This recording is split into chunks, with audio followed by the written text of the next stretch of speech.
Gotta put on the meat lock. So in case you motherfuckers try to steal.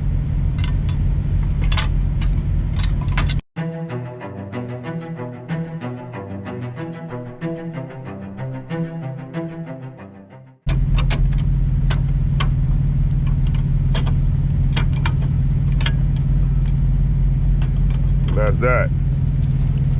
So now I got my meat lock on. This is for all you thieves. You know what I'm saying? This is for all you thieves out there that want to steal out the damn trailer. So you get past this, ain't nothing I can do about it. But yeah, but you're gonna have some work. All right, so now I gotta take my pictures.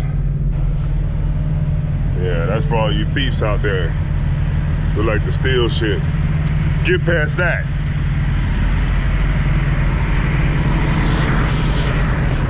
You know, you gotta have two. You have to have two GPSs going. It's you can't have one. You know, because you know you run into certain situations where you're gonna need a second opinion. Well, actually a third, because you know when you're looking it up on your maps and everything like that, you know you want to have more than one GPS telling you where to go.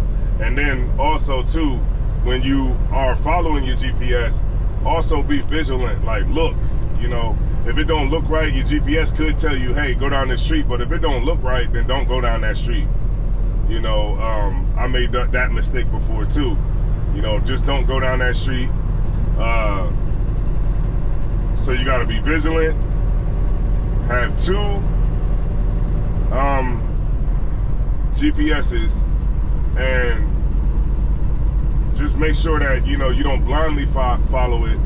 But there are instances where you can follow it. Like if you know you're on a interstate and different things like that, then it ain't no problem. But the real problem comes in when you're in certain states and when the roads start to get a little bit slimmer and you start getting into more heavily populated areas. You want to make sure that you're paying attention, because you could go down the wrong street or over a wrong bridge, or you know down in a residential area where you know no tractor and trailer need to be. Just a little, you know, heads up on that.